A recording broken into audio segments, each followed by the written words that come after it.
제가 오늘은 질문을 하나 던지고 설교를 시작하려고 합니다. 여러분, 신앙생활을 이렇게 쭉 해오시면서 어떤 게 가장 어려우셨습니까? 신앙생활 하실 때 항상 즐겁고 항상 기쁘셨습니까? 그렇지 않으시죠? 교회 밖의 사람들은 우리가 하는 신앙생활이라고 하는 게 그냥 교회 다니고 또 예배를 드리는 게 그게 전부인 줄 알지만 사실은 그렇지 않습니다. 우리가 예수님을 믿는 믿음을 가지는 순간 우리는 믿음에 합당한 삶을 요청받습니다. 이 믿음에 합당한 삶이라는 게 사실 그렇게 복잡하거나 어려운 것은 아닙니다. 오히려 하나님께서 원하시는 건 아주 명쾌하죠. 믿음을 가졌다면 이제는 하나님의 말씀에 순종하면서 살아가라는 겁니다. 그런데 이 단순하고 명쾌한 요청이 우리에게는 그렇게 단순한 문제가 아닐 때가 많이 있습니다. 아무리 하나님의 말씀에 순종하면서 살아가려고 노력해도 그게 말처럼 쉽지 않다는 것을 우리는 경험적으로 다 알고 있습니다. 가만히 생각해보면 순종하는 일은 우리에게 커다란 희생을 요구합니다. 하나님의 말씀은 세상의 풍조와는 너무나도 달라서 높은 데 가치를 두고 있는 세상과는 달리 우리에게 낮아지라 하시고, 피 터지는 치열한 경쟁 사회에서 오히려 사랑하라 하시고, 두 손 가득히 거머쥐는 것도 모자라서 집착하는 이 시대에 기꺼이 포기하라라고 말씀하십니다. 내 영광도 추구하지 말라 하시고 정의를 세우라고 하시고 우리의 인생을 비워내서 그 자리에 하나님을 가득 채우라고 말씀하십니다. 때로는 하나님이 요구하시는 삶의 기준이 너무나도 높아서 내가 아무리 노력해도 그 기준에 부합하지 못할 것 같은 그런 막막한 마음이 생기기도 합니다. 여러분들께서는 그런 적 없으십니까? 저만 그런가요? 그래서 저는 한 번씩 토요일이 되면 벌써 내일이 주일인데 난 일주일간 무엇을 하면서 살았을까? 이런 허탈함이 찾아오기도 합니다. 일주일을 돌아보면 하나님 없이도 너무나도 잘 살았고 하나님을 끈질기게 찾지도 않았고 말씀에 순종하기는커녕 말씀을 기억조차 하지 못했던 부족한 저의 모습이 너무나도 선명하게 눈에 들어올 때가 있습니다. 그러면 연약하기 그지없는 제 자신을 향한 한탄과 하나님 앞에서 한없이 죄송한 마음이 뒤엉켜서 가슴 한구석이 쓰라리기도 합니다. 그래서 저에게는 하나님의 말씀에 온전히 순종하는 것, 그거 하나만큼은 꼭 이루고 싶은데 그게 제 마음대로 되지 않는 것이 신앙생활을 하면서 가장 어려운 점입니다. 여러분, 저는 제가 목사이기 때문에 이런 고민을 한다고 생각하지 않습니다. 여기에 계시는 모든 분들도 마찬가지라고 생각합니다. 신앙생활을 허투루 하는 분들이 아니라면 항상 하나님의 말씀 앞에서 찔림을 받고 불순종하고 있는 자기 자신을 마주하고 그래서 매번 회개하면서 앞으로는 온전히 순종하면서 살겠다고 결단과 다짐을 안고 살아갑니다. 그런데 여러분, 제가 질문 드리고 싶은 것은 우리가 정말 하나님의 말씀에 온전히 순종할 수 있을까요? 하늘에 계신 너희 아버지께서 온전하신 것과 같이 너희도 온전하라 하는 주님의 말씀대로 우리가 과연 온전하게 살아갈 수 있을까요? 저는 오늘 우리가 살펴볼 말씀이 이 질문에 답을 찾는 데 있어서 아주 중요한 힌트를 제공하고 있다고 생각을 합니다. 여기서 우리가 꼭 하나 짚고 넘어가야 할 것은 우리가 생각하는 온전함의 기준과 하나님이 말씀하시는 온전함의 기준이 조금 다르다는 것인데요. 그래서 오늘은 본문 안에 나와 있는 아마샤 왕의 마음과 삶을 통해서 하나님께서 우리에게 요청하고 계시는 온전함이 무엇인지 같이 한번 살펴보면서 은혜를 나누려고 합니다. 그럼 먼저 2절을 한번 보십시오. 우리 2절 말씀 우리 같이 한번 읽어보겠습니다. 시작. 여호와께서 보시기에 정직하게 행하기는 하였으나 온전한 마음으로 행하지 아니하였더라. 여러분, 아마샤 왕에 대한 평가가 상당히 애매하죠. 하나님 앞에서 정직하게 행하기는 하였지만 온전히 행하지는 않았습니다.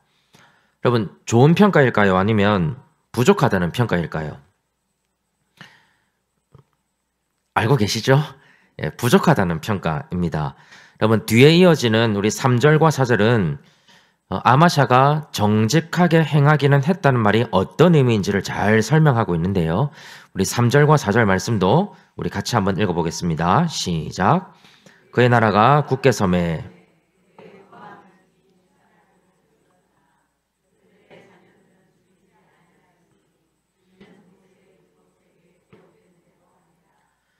여호와께서 명령하여 이르시기를 자녀로 말미암아 아버지를 죽이지 말 것이요 아버지로 말미암아 자녀를 죽이지 말 것이라.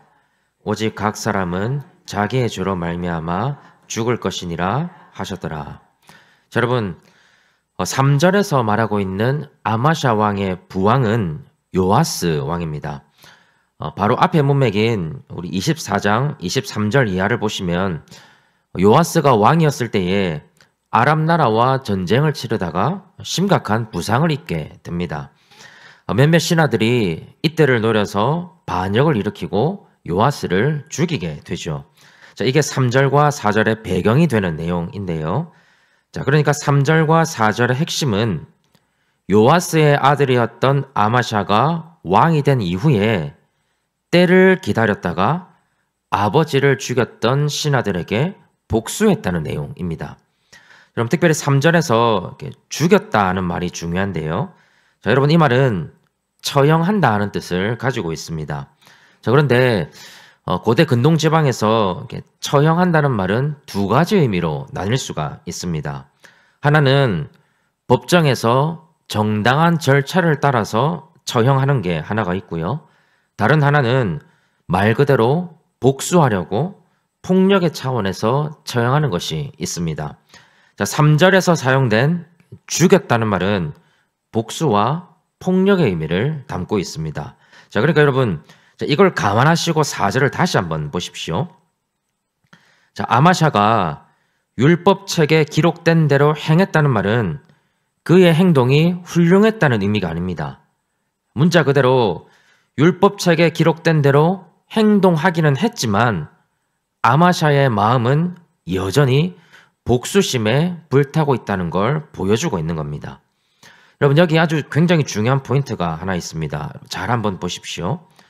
자, 하나님께서는 지금 아마샤 왕이 율법에 순종했느냐 혹은 순종하지 않았느냐, 여러분, 이 두 가지를 칼같이 나누어서 생각하지 않으십니다. 아마샤의 행동이 율법에 근거해서 정당했느냐, 이게 중요한 것이 아니고요. 율법을 준수하는 아마샤의 마음을 하나님은 꿰뚫어 보고 계신다는 점입니다. 자, 그래서 겉보기에는 아마샤 왕이 율법에 순종한 것처럼 보이지만 본질을 꿰뚫어 보면 철저하게 피해 복수를 하되 그냥 구색을 맞추듯이 율법을 따랐을 뿐입니다. 그 이상도 아니고 그 이하도 아닙니다. 여러분, 이렇게 보면 하나님께서 아마샤 왕을 애매하게 평가하시는 이유가 납득이 됩니다. 우리가 이걸 꼭 기억해야 하는데요. 하나님은 아마샤 왕에게 율법의 조항을 지키는 것, 그 자체를 원하시는 것이 아니고요. 율법에 순종하는 아마샤의 마음을 원하고 계신다는 점입니다.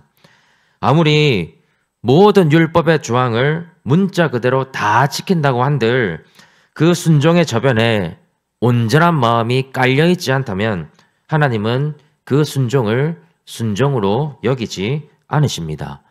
하나님에게 가장 중요한 건 다름 아닌 중심이기 때문입니다. 여러분, 우리도 마찬가지입니다.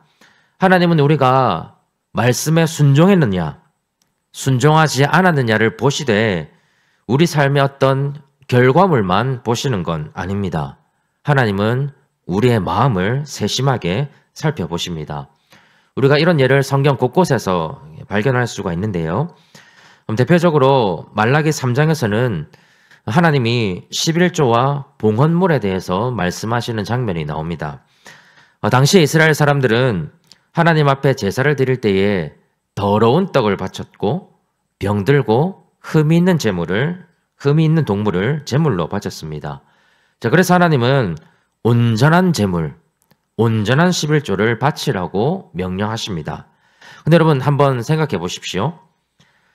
하나님께서 정말로 원하시는 게 이스라엘 백성들이 말 그대로 정결한 떡을 바치고 병들지 않고 상처난 곳이 없는 흠 없는 제물을 바치는 것, 정말 그것을 하나님이 원하셨을까요? 여러분, 이 말씀의 의미가 이스라엘의 마음이 전혀 하나님을 향하지 않더라도 그저 제물을 바치는 율법의 조건만 갖추어진다면 하나님께서는 만족하신다는 뜻입니까? 하나님이 원하시는 건 11조를 드리는 이스라엘의 온전한 마음이었습니다.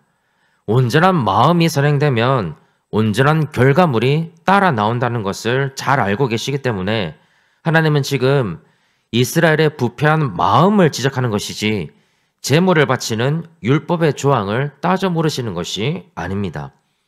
성경의 모든 역사를 살펴봐도 마찬가지입니다. 하나님께서 언제나 가슴 아파하시는 건 이것도 순종하지 않고 저것도 순종하지 않는 백성들의 삶이 아니라 하나님을 향한 온전한 마음이 없는 당신의 백성들을 두고 하나님은 늘상 마음 아파하고 계신다는 점입니다. 하지만 여러분, 그와는 반대로 우리 하나님을 한번 생각해 보십시오. 하나님은 온 마음을 다하여서 우리를 사랑하셨고 지금도 사랑하고 계십니다. 그 사랑의 결정체가 바로 우리 예수님의 십자가입니다. 하나님께서 우리를 온전한 마음으로 사랑하지 않으셨다면 예수님은 절대로 이 땅에 오시지 않았을 것이고 십자가 위에서도 비참하게 죽지 않았을 것입니다. 조금이라도 아들의 생명이 아까웠다면, 조금이라도 계산하고 재어보셨더라면 하나님이 예수님을 보낼 수 있었을까요? 우리를 향한 하나님의 사랑이 모래알 만큼의 빈틈도 없었기 때문에 하나님은 우리를 살리시려고 자기 아들을 버리셨습니다. 그게 하나님께서 보여주신 온전한 마음입니다. 근데 여러분, 과연 우리는 어떻습니까? 우리가 그런 무궁한 사랑을 받았음에도 불구하고 하나님 앞에서 온전한 마음을 품지 못할 때가 많이 있습니다. 특별히 신앙생활에 익숙해져 버린 우리들에게 이런 마음의 회복이 더 절실하게 필요합니다.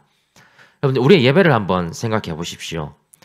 지금도 우리는 말씀을 듣고 기도하고 하나님을 경배하는 자리에 모여 있습니다. 그냥 어린 아이들이라면 이 자리에 온 것만으로도 마냥 칭찬해 줄 일입니다. 하지만 우리는 이 자리에 나온 것과는 별개로 우리의 마음을 점검해 보아야 합니다. 하나님께서는 우리가 여기 이 시간에 모여 있다고 해서 만족하지 않으시고 여기에 나와 있는 우리의 마음에 훨씬 더 많은 관심을 가지고 계십니다. 그래서 오늘 말씀을 빌리자면 우리는 하나님 보시기에 두 가지로 나뉘어질 수 있습니다. 예배를 드리기는 드렸던 사람, 혹은 온전한 마음으로 예배를 드리는 사람.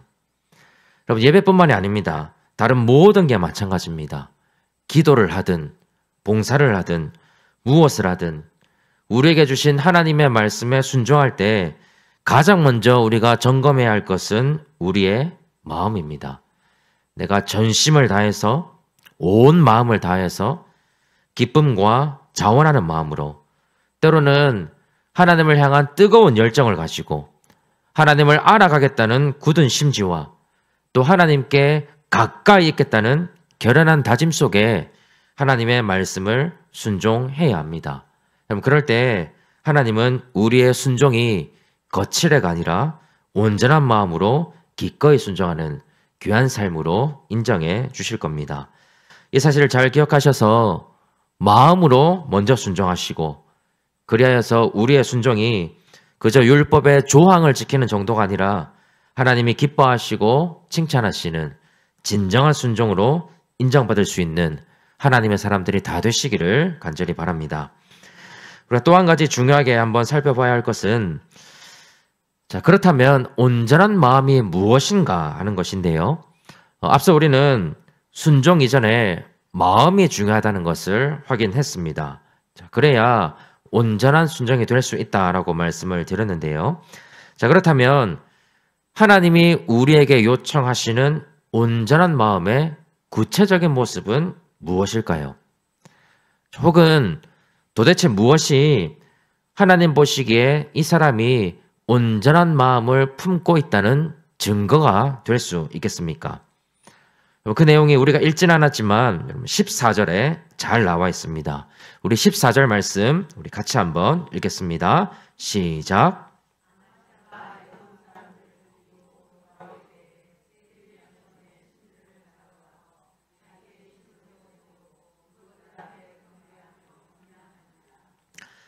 자, 여러분, 아마샤가 에돔과의 전쟁에서 승리하고 난 뒤에 자, 거기에 살고 있던 세일 자손의 신을 가지고 옵니다.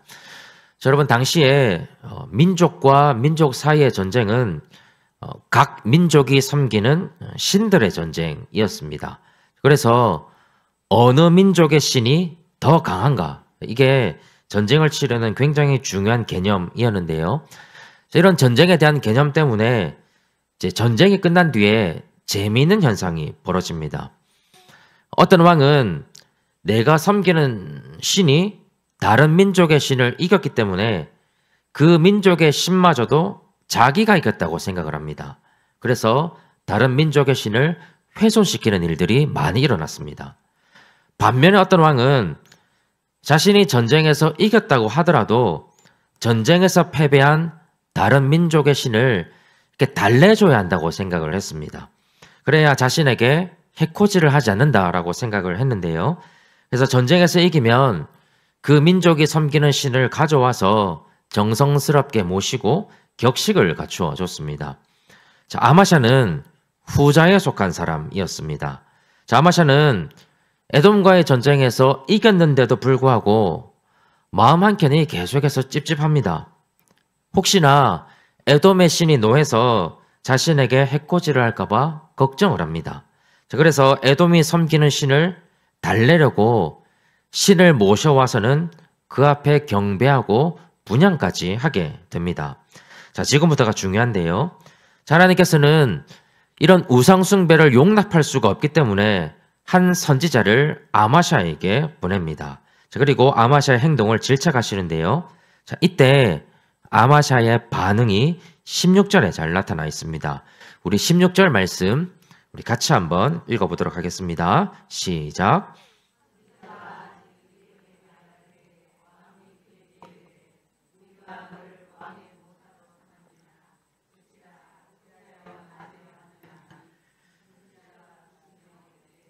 왕이 이 일을 행하고 나의 경고를 듣지 아니하니 하나님이 왕을 멸하기로 작정하신 줄을 아노라 하였노라. 여러분, 아마샤가 지금 어떻게 반응하고 있습니까? 하나님의 선지자가 죄를 지적할 때 그걸 받아들이지 않습니다. 지금 이 장면 잘 한번 보십시오. 하나님께서 당신의 선지자를 통해서 하나님의 권위를 드러내십니다. 아마샤의 행위가 잘못되었고 회개해서 하나님께로 돌아오라고 요청하고 계십니다. 자, 그런데 아마샤는 지금 어떻게 반응합니까? 하나님께서 하나님의 권위를 드러내셨을 때 오히려 선지자 앞에서 자신의 권위를 드러냅니다. 자, 이렇게 말을 하죠. 내가 언제 너를 모사로 삼았느냐? 어찌하여 맞으려 하느냐? 무슨 의미가 담겨져 있습니까?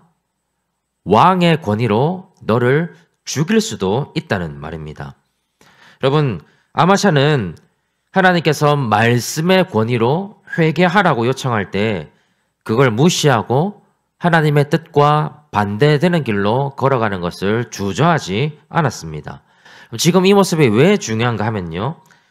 하나님에게 있어서 온전한 마음을 판단하는 중요한 기준은 하나님의 말씀이 주어졌을 때 거기에 반응하는 우리의 자세와 깊은 관계가 있기 때문입니다.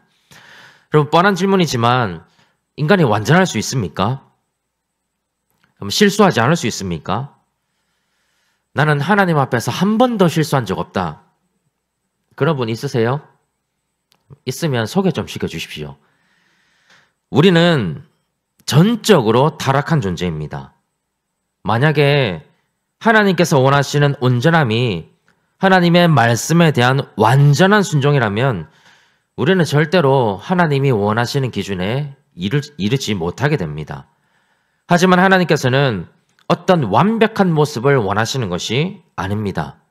그것보다는 우리의 죄와 우리의 실수가 드러나서 하나님이 말씀으로 찾아오실 때에 그걸 인정하고 받아들이는 마음, 하나님은 그걸 원하고 계신다는 점입니다. 그럼 다윗을 한번 생각해 보십시오. 자, 열왕기서를 보면 하나님께서 여러 왕들의 삶을 평가하시는 기준이 바로 다윗의 온전함입니다. 자, 대표적으로 열왕기상 15장 3절은 유다 왕 아비암을 평가할 때에 왕의 마음이 그의 조상 다윗의 마음과 같지 아니하여 그의 하나님 여호와 앞에 온전하지 못하였다라고 말씀합니다. 다윗이 평가의 기준이 되어 있습니다. 여러분, 왜 다윗은 온전하다고 평가를 받고 다른 왕들은 온전하지 못했다라고 평가를 받을까요? 다들 아시는 것처럼 다윗도 하나님 앞에서 여러 번 실수를 범했습니다.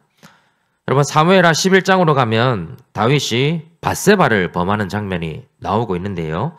하나님께서는 즉시 선지자 나단을 보내셔서 다윗의 죄악을 책망하십니다. 그럼 이때 다윗이 나단 선지자 앞에서 뭐라고 말하고 있는지 기억하고 계십니까? 그럼 사무엘하 12장 13절입니다. 같이 한번 읽어볼까요? 시작.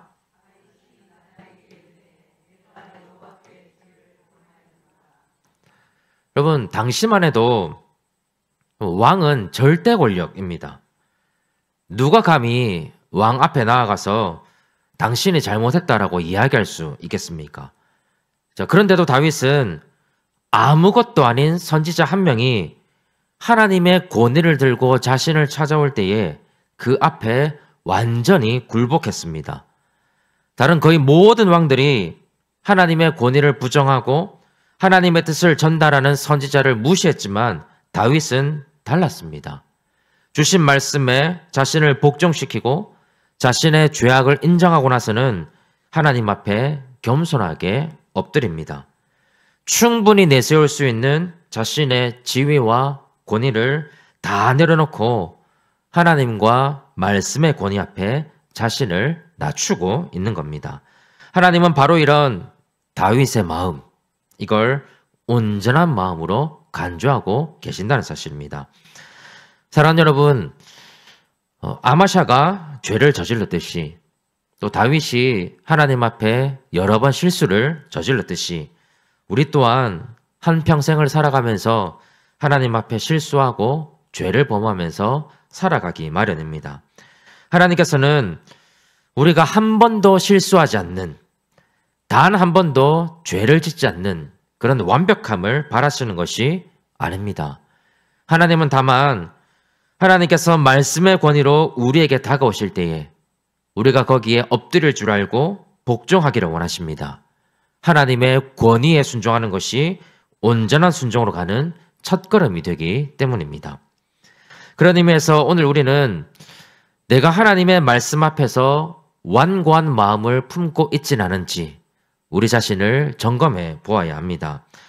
여러분, 완고함이라고 하는 것이 하나님의 말씀을 면전에서 거부하거나 듣기 싫어하거나 여러분 그런 것이 아닙니다.